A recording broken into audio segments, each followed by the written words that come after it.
Hey friends, welcome as always. My gimbal's playing up on my X-Lite and this is how you replace it.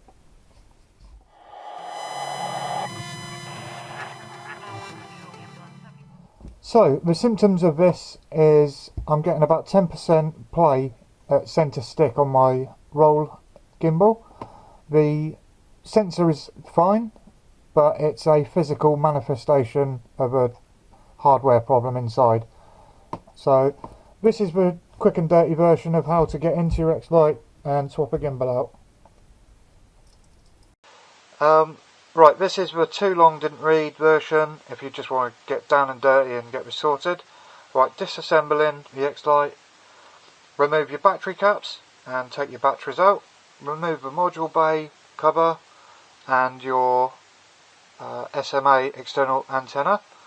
Right, if yours is an older one that has the screws, you need to remove these outside caps, remove the two screws under those, and then you are going to need a spudger, which you are going to need to start on the inside by getting in between these two gaps here and putting leverage on it to release this clip and this clip. Once you've got the inside case split, it's easier to get on the back side. This clip needs to be released from that and that. So work at it bit by bit. You can lever up from the middle here. I found using something like this and sliding it in, got the front one loose, and then work my way around. Take your time, don't force it. Okay, when you're inside, we need to remove this IPEX or UFL for the antenna. It's got the antenna glue on there, it just breaks off, so be careful. Pull that up, put that over to this side. We need to remove these two screws to get the external bay pins, the pogos, out of the way. These two and these two screws. That releases this frame, which is push fitted up against two pins here. This board will lift up and out on this frame, and then you can set it over this side. Make sure to cut these cable ties that are attaching the gimbal wires. Right, once you've exposed the gimbal, you've got one set of wires from each Hall effect sensor. This is doing the aileron and pitch. So red, black and blue, red, black and yellow for the right one, red, black and white, and red, black and green for the left throttle gimbal, talking moto, left forward facing. We're talking about this one, the pitch and roll. Okay, so this connector is located under this board here, and then it's just a matter of 4 screws, and then you can pull this out sort of diagonally, watching this circuit board that components are mounted on. Once that's out, put your new one in. I found it easy to push the stick forward, feed it in, and then slot it into place. It was quite hard to get it to seat on this hexagon. Put your wire connector block for the gimbals back in. Make sure your antenna is not going to get pinched down or anything like that.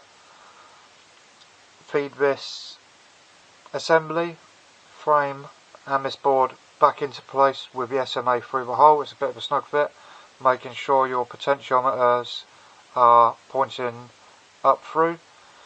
Slide all that in, locate the plastic frame back on these pins up here, screw those down, screw this board into here, replace your UFL IPEX antenna wire, screw this in, and then you're ready to assemble the case again. So then it's just a matter of piecing it back together. How I found it was easiest to do was just make sure that you're lining these pins up correctly. You can use these two flush surfaces as a guide, but you want to be making sure that these pins or locators go in behind this top piece here. So a little bit of spudging, like so.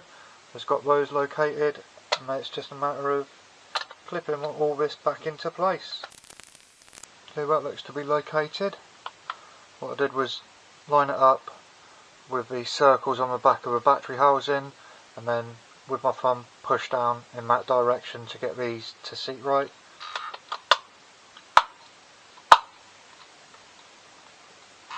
There you go. Hope you heard all that. That clicked in. So before I screw it all in, make sure we're getting the gimbals working. Okay, I'm going to need to calibrate this gimbal, but it does indeed look to be working absolutely fine. So I'm going to turn this off and screw it back together. Okay, that is now done. So I'm just going to calibrate the gimbals quick.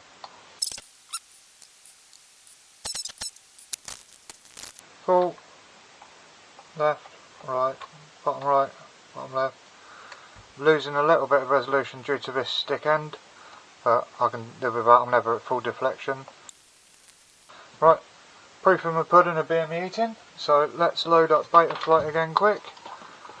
Okay, receiver tab, and there we go.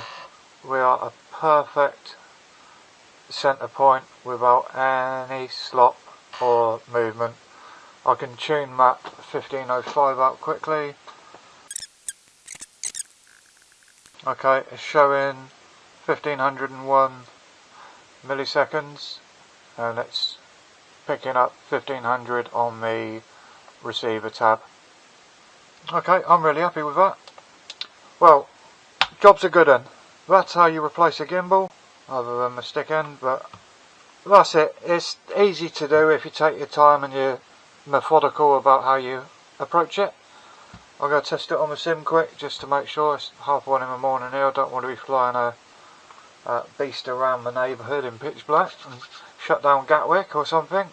No, I don't live anywhere near Gatwick or Luton or Yorkshire. It's not me. I'm responsible. Thanks for watching. Any questions, I'll help you out any way I can. There's a link to the gimbal in the description, and here's my local purveyor of goods that I partake in with Tino and Hobby Sport, who hooked me up with this gimbal. Cheers, happy flying, catch you later. Tally ho!